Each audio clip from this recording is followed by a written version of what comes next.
महाराष्ट्रातील प्रत्येक घटनेवर असणार आहे आमची नजर। शेती, राजकारण, समाजकारण, क्रीडा, मनोरंजन आणि बरंच काही। आपण पाहताय महाराष्ट्रातील वेगवान न्यूज चॅनल स्वराज्य लाईव्ह। राज्यघटना तोडफोड प्रकरणी पोलादपूरमध्ये बौद्ध समाजाचा मोर्चा, तर सोमनाथ सूर्यवंशी मृत्यू प्रकरणी पोलादपूरमधील भीमसैनिक आक्रमक।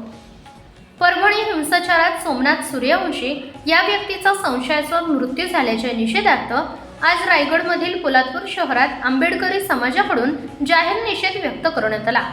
यावेळी गृहमंत्री अमित शहा यांनी डॉक्टर बाबासाहेब आंबेडकर यांच्याबद्दल केलेल्या वक्तव्याचा देखील तीव्र निषेध करत या कार्यकर्त्यांनी संताप व्यक्त केला।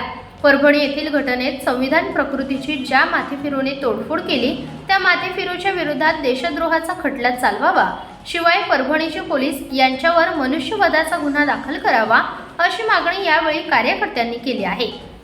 रोजी परभणी येथे विश्वरत्न डॉक्टर बाबासाहेब आंबेडकरांच्या ज्या ठिकाणी ज्यांचा पुतळा आहे अशा संविधान प्रतिकृतीची पवार नावाच्या एका हरामखोराने तिथे प्रतिकृतीची तोडमोड केलेली आहे आणि तेव्हापासून भीमसैनिकामध्ये बौद्ध अनुयायी समाजामध्ये तसेच डॉक्टर बाबासाहेब आंबेडकरांना मानणाऱ्या सर्व समाजामध्ये एक मोठा उद्रेक आहे आणि त्यामुळे बौद्ध जनता साहजिकच आहे रस्त्यावर उतरलेली आहे आणि रस्त्यावर उतरल्यानंतर सनदशीर मार्गाने आंदोलन करत असताना ज्या पोलीस यंत्रणेने अमानुषपणे बौद्ध जनतेचे अनुयायांचे जे कोबिंग ऑपरेशन केलं आणि त्या कोबिंग ऑपरेशनमध्ये सोमनाथ सूर्यवंशी नावाच्या एका LLB करीत असलेल्या युवकाचा एक हत्या करण्यात आलेली आहे, त्यांना मारण्यात आलेला आहे।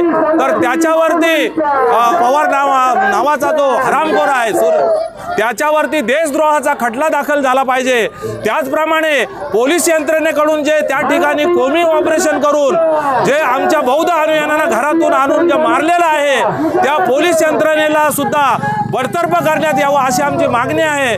तसेच 18 डिसेंबर रोजी भारताचे गृहमंत्री अमित शहा यांनी आंबेडकर आंबेडकर आंबेडकर ही काय फॅशन आहे का, असं जर देवाचं नाव घेतलं असतं तर 7 जन्म स्वर्गवास मिळाला असता, असं ह्या अमित शहा नावाच्या व्यक्तीने जे बाबासाहेबांचा अपमान केलेला आहे, अवमान केलेला आहे, अशा गृहमंत्र्याला ताबडतोब माननीय नरेंद्र मोदी साहेब यांनी तात्काळ राजीनामा घेतला पाहिजे आणि त्यांच्यावर सुद्धा देशद्रोहाचा खटला दाखल केला पाहिजे असा आम्हा सर्व बौद्ध अनुयायांची त्याचप्रमाणे बाबासाहेबांवर प्रेम करत असलेल्या सर्वांची मागणी आहे हे याच ठिकाणी नमूद करतो। आपण पाहताय महाराष्ट्रातील वेगवान न्यूज चॅनल स्वराज्य लाईव्ह।